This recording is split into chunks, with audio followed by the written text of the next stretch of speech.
j'ai eu la chance de découvrir autre culture que pareil de nous, quoi, tu vois.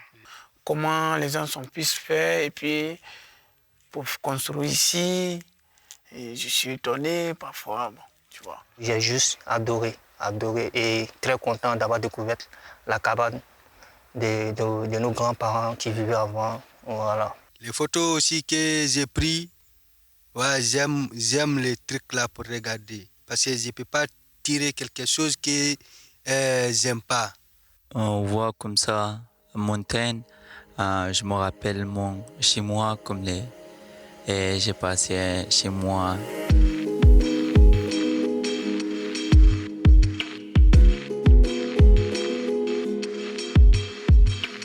Mon pote Gazafri. Ouais, ici, là, je suis venu en balade pour visiter le château, comment on appelle le nom là d'ici?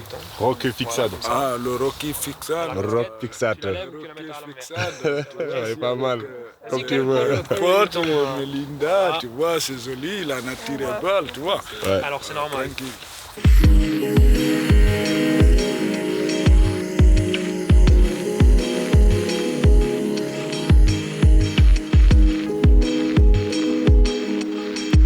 Qui c'est qui veut essayer de faire des photos? Je peux zoomer sur un téléphone. Donc du coup tu peux prendre des photos de ce que tu veux. Super loin, là t'es au fond à fond. Vas-y, rentre. Voilà. Tu vis la Guinée? Ouais, c'est ça. Il va prendre un Guinée en photo.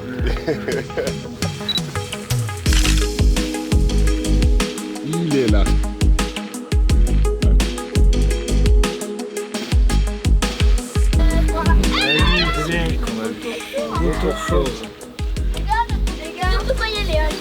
Envergure 2,40 m à 2,80 m. Il va te la fendre, il va te la fendre.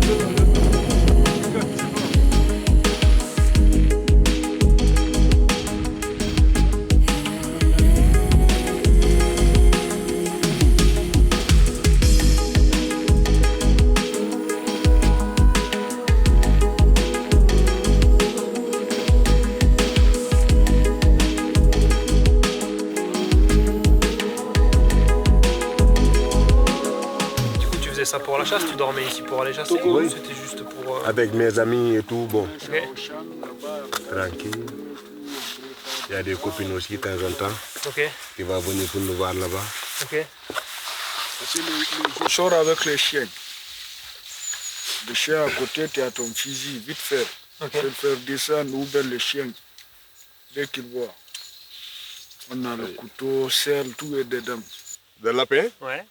quand il attrape, il va, comment dire, il va t'amener jusqu'à la propriétaire.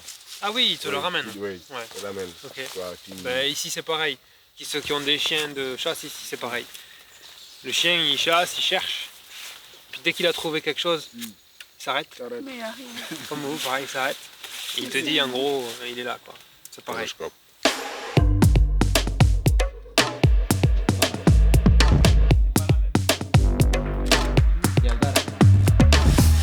Il y a un lièvre ici?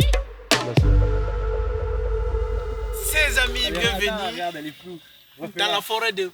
La forêt, ça s'appelle... Le carré, le petit carré qu'il y a, il faut qu'il soit vraiment sur... Bienvenue dans la forêt de Montfil. Demandez et tu trouveras. C'est quand tu ne comprends pas, tu dois poser des questions. C'est ça, mec. Demandez et tu trouveras. Cessez, tu vas trouver.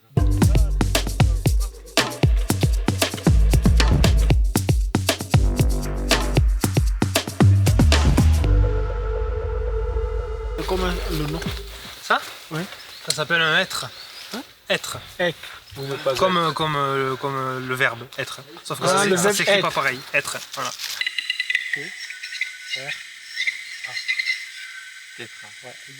Grand titre.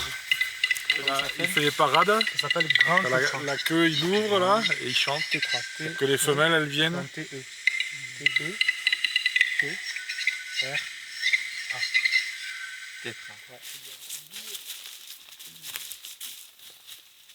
Vous êtes partis en même temps de là-bas?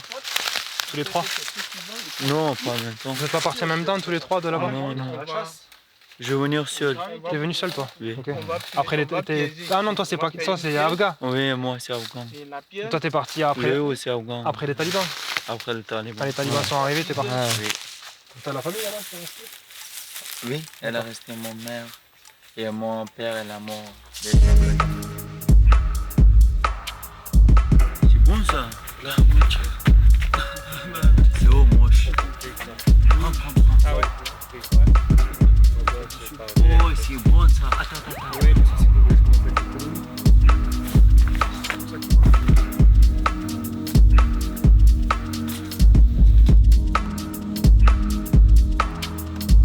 Fourche, en vieille langue d'ici, l'occitan, fourcade.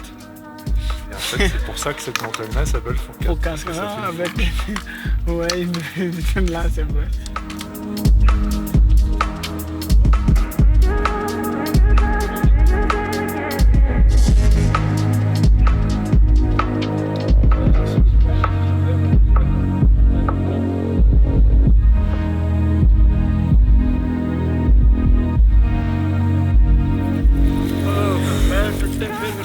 Tout à fait. Je suis très fatigué aujourd'hui. Comment à cause fatigué? de ma mission. Oh.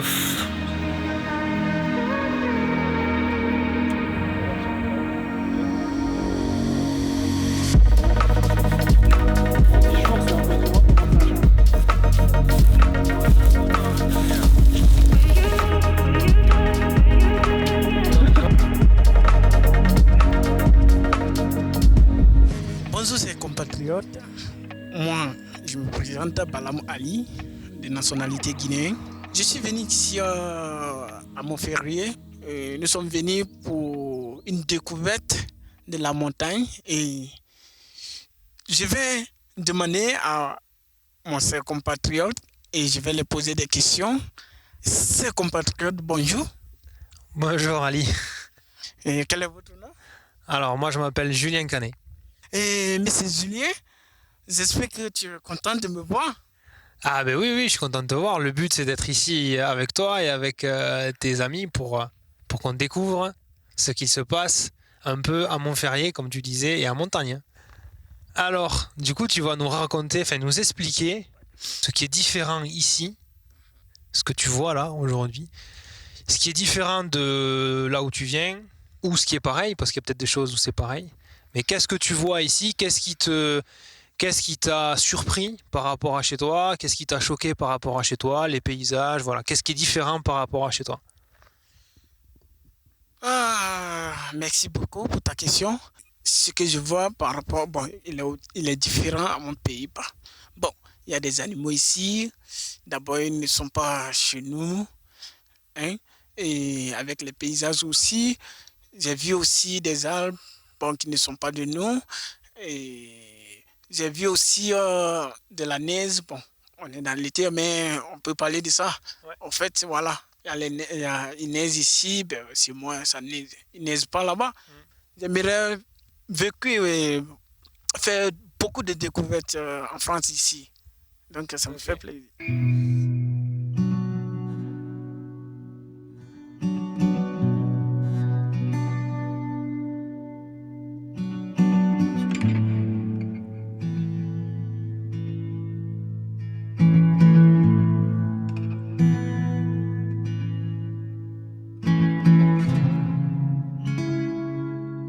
Je suis Nourajan, je viens d'Afghanistan et aujourd'hui je vais venir pour les visiter de montagne, pour les marcher un petit peu.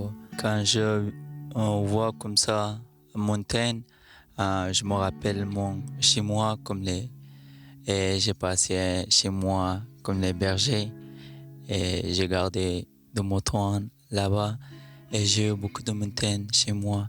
Mais par rapport à ça, j'ai vu beaucoup là-bas. Aujourd'hui, j'ai vu jusqu'à aujourd'hui, la première fois que j'ai venu pour les montagnes. En Afghan, on a dit beaucoup comme les girafes, je pense, girafes.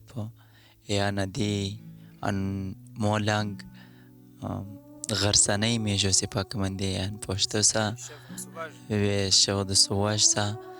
Mais ici, aujourd'hui que j'ai vu dans le forêt, c'est pour, comment ça s'appelle, show de sauvage. Oui, ce matin. Le show, il y en a chez moi aussi, ça.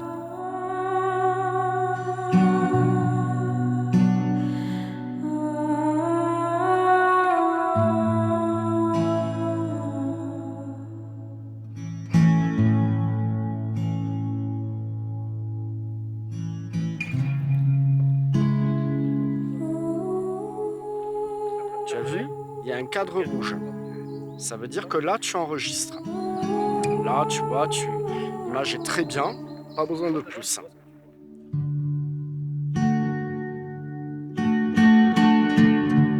Le matin, bon, moi-même j'ai rêvé, bon, je n'ai pas fini de dormir. Bon, on est venu aux montagnes. On est venu, on est regardé. Bon, il y a des routes que je dirais, je n'ai pas vu, j'ai vu ça. Non, ils sont faits pour ça. Ah ouais, eux, ils ont l'habitude de marcher là-dedans. Vous avez des gazelles qui vont dans les grandes plaines, dans la savane et tout. Ben, Ouais. Nous, c'est des gazelles qui sont faites pour les rochers. C'est le grand, il est propre. Aujourd'hui, je suis content parce que j'ai touché les trucs que je n'ai jamais touchés. Ouais. Avec les animaux qu'on a vus, les montagnes comme ça, comme les moutons comme ça.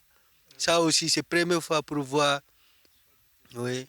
J'ai regardé ça au télé, mais pour regarder comme je suis à côté, c'est la première fois aujourd'hui. J'ai vu ça. Donc là, il y a une femelle avec son petit. En fait. Tu peux regarder ce que tu fais, vas-y, regarde. Elle n'a pas pris. Laisse-moi pousser à Il est à l'eau, il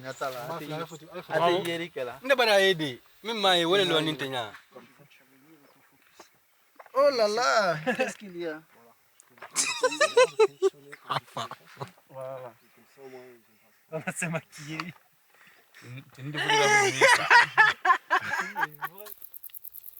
À boire là, non? C'est bon. On peut pas en tuer plus de temps. Par exemple, cette année, on en a compté 180, mais là, on peut en tuer 15. On ne peut pas dépasser, sinon c'est intéressant. C'est bœuf. Vous en servez de combustible, non? Vous en servez pour le feu, non, ça? Non, ils disent chez eux, au pays, un enduit, ils ouais. prennent pour Au pays. construire la Comme maison. nous, on fait des enduits, Voilà. des crépis et tout ça. Ah, Eux, mais ils c'est font- pour induire. Oui, c'est Voilà. Ah, c'est pas pour construire. Non, non, non. D'accord. Les caca de vaches. Moi, c'est la première fois que je vais voir ça. Parce que caca de bœuf, ça c'est bon. Même l'odeur là, moi j'aime l'odeur là. Je suis content pour voir les caca de vaches aussi. Parce que j'aime ça. Même chez nous, on va faire les maisons avec ça, comme pour peinturer comme ça. On va peinturer les maisons, notre maison comme ça, avec les caca de vaches. Tu as vu?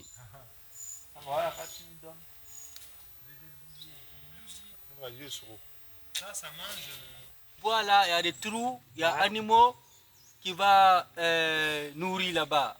Il va faire son vie. C'est ça. Voilà. Alors, tu vois, il y a des petits trous et il y a des gros trous.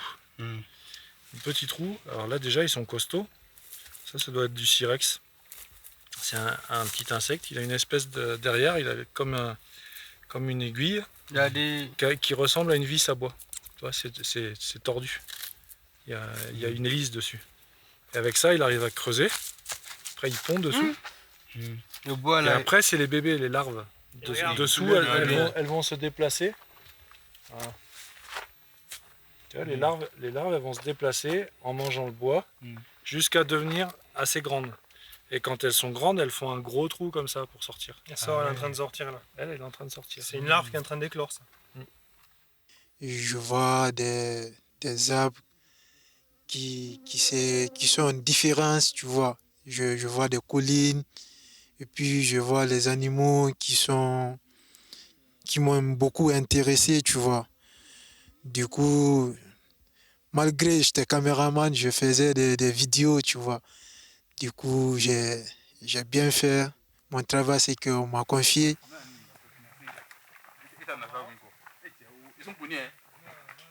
Est-ce que vous avez vu des choses ici qui est différent de ton pays par hasard comme ça? Aujourd'hui, j'ai vu des choses qui sont très différentes de ce que je voyais chez moi au pays. Notamment certains animaux, certaines plantes et aussi des sources d'eau. On a vu une mine de talc et du coup c'était chouette et on nous a montré toutes les maisons historiques d'ici. Et c'est des choses qui sont super à voir et ça fait de l'effet. Au départ du projet, je doutais un peu, j'hésitais un peu et j'ai participé, je vois que c'est très bien. J'ai vraiment aimé, ça vaut le coup de venir, de visiter la montagne, de voir toutes ces choses. C'est une très belle expérience et j'ai aimé. Tout simplement, je me suis senti très joyeux parce que j'ai vu des différents animaux tels que, vous pouvez me rappeler le lièvre comme ça, je n'ai jamais vu de ma vie, le lizard, je n'ai jamais vu de ma vie, mais j'ai vu aujourd'hui en France vraiment.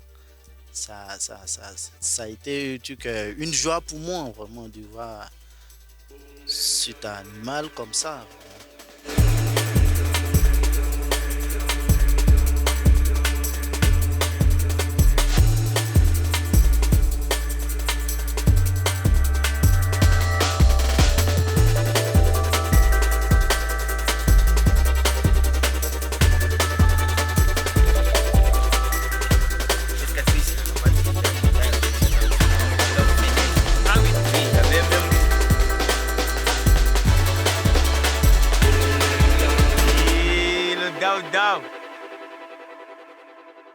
Donc il y a 50, 60, 70 ans en arrière, 100 ans en arrière, ici il y avait encore des gens qui habitaient. Il reste même le bois sur la porte.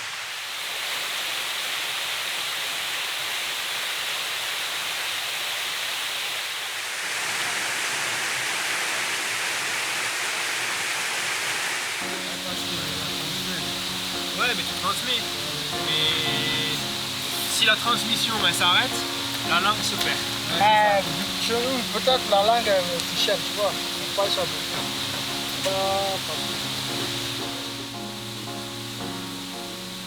Tout a changé maintenant.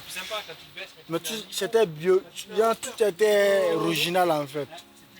Mais si maintenant tout est devenu, il y a les produits toxiques, les manger qu'on mange, tout ça. Une des raisons qui a fait qu'ici c'était plus cultivé, c'est que quand il y a eu le tracteur, beaucoup d'agriculteurs et tout ça, ils se sont équipés. Mais les zones où le tracteur ne pouvait pas aller parce que c'était trop dangereux, ces zones-là, on a arrêté de les travailler. Personne ne travaille encore. Et non. Donc du coup, toutes ces zones-là, c'est devenu réservé un petit peu pour de l'élevage. Et la culture, on l'a fait plus bas en plaine où il y a moins de pentes. Il y a d'autres qui fait l'élevage des vaches, non, toujours, non? Ouais. Ici, il y a un éleveur maintenant qui met les bêtes. Alors qu'avant, tu as vu le nombre de maisons. En fait, chaque famille, ils en avaient peut-être moins, mais chaque famille, ils avaient peut-être 5 vaches, une dizaine de moutons. Maintenant, il y a un éleveur, et c'est pas un gros éleveur qu'il y a ici. Il doit avoir 40 vaches.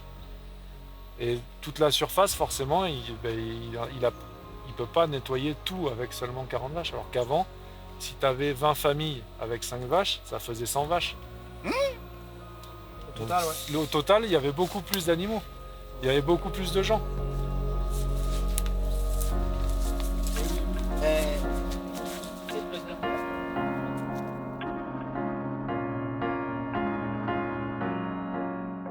J'ai découvert quelques trucs que je n'avais jamais découvert, comme par exemple la cabane qui date des siècles.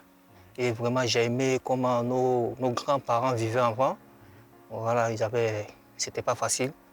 Et dans les conditions que je voyais, j'ai vu que de nos jours, aujourd'hui, on se sent bien. J'imagine que nos parents d'avant, ça a été un peu compliqué. Voilà.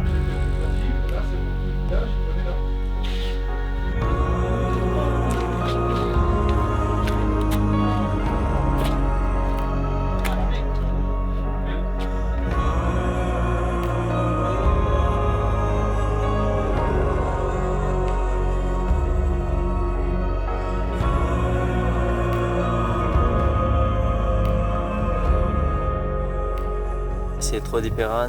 J'ai gardé aussi en Afghanistan. Très bien, oui. Et j'ai travaillé en berger. Ouais. Ouais, gardé pour les moutons et pour les oies. Et c'est pas comme ça ici. Beaucoup de wash et garder une personne. Là-bas, pas beaucoup, juste 50, comme ça, 50. D'accord, ouais. Et bien, juste une berger. Ici, nous, on a une pratique qui est plus sur... nous, on raisonne ça comme maintenant des entreprises. On a des exploitations où il faut qu'on vive vraiment dessus. Donc, on essaye d'avoir un effectif raisonnable. On n'essaye pas d'avoir 1000 moutons ou 1000 vaches, mais d'avoir des fermes assez familiales quand même, parce que tu vois, on est 3 sur l'exploitation. Maintenant, mon père va partir en retraite parce qu'il est âgé. Mais maintenant, on est 2 sur une exploitation où on a 300 moutons et on va dire 50 à 60 vaches avec les veaux et tout ça. Et ça, c'est une taille d'exploitation chez nous qui est assez moyenne, voire petite. Ici, on a des saisons. Donc sur l'année, on a donc l'été qui est assez marqué. On a peu d'hiver, nous, ici, de moins en moins. On dit qu'on est en montagne ici, mais on a de moins en moins de neige et de jours où il fait froid.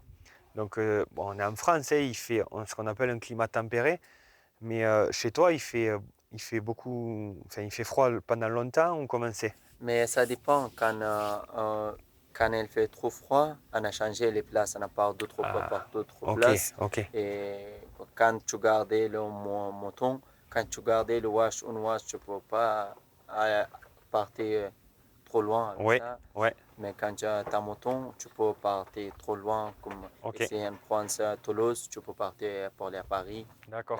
Ok. Changer. Tout ça à pied, bien sûr. Ouais. Tout ça à pied. Ouais.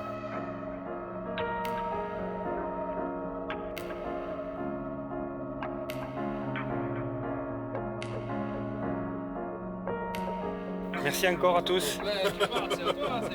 Merci, ouais. C'était super sympa. Il y a du pain, il y a de la brioche.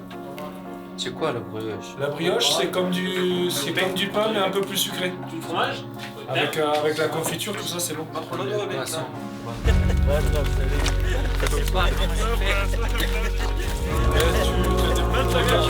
Super bien. 6 mois.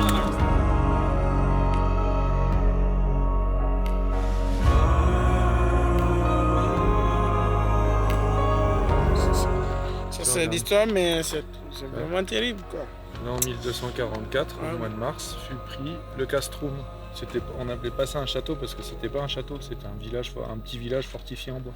Ah ouais? Et il y avait 200 personnes là. Ah ouais. Ah ouais.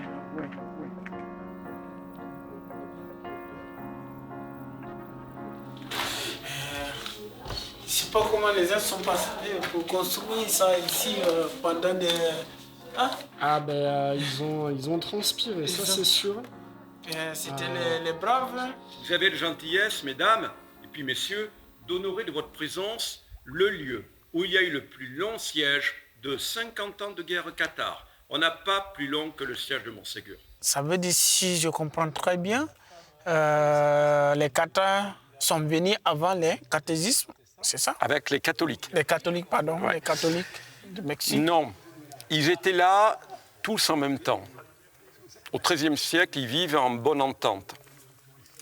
Mais il y a un moment où les catholiques vont dire maintenant les cathares, ça suffit, il faut les combattre.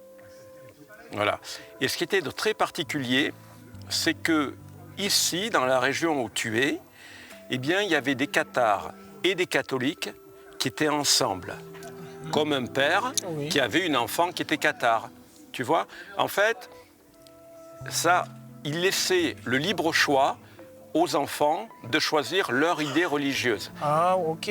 Maintenant, je comprends maintenant, parce que parfois, je m'inquiète, parce que vous avez parlé des cathares et catholiques, ouais, ils étaient ensemble, mais par contre, c'est quand Kataz a essayé de contredire la parole, parfois, il a dit que, comme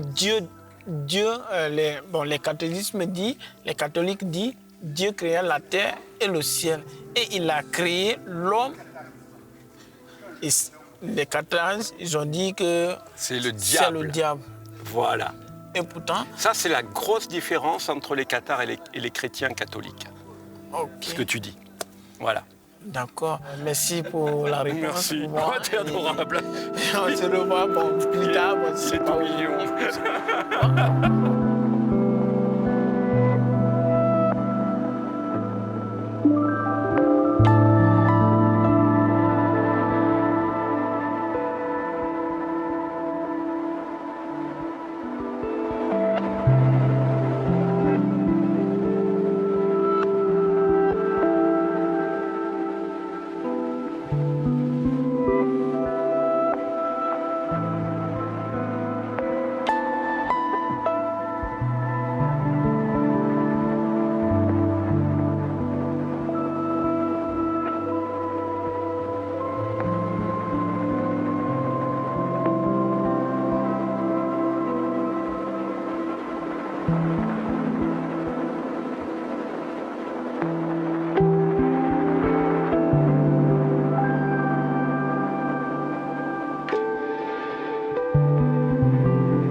Thank you.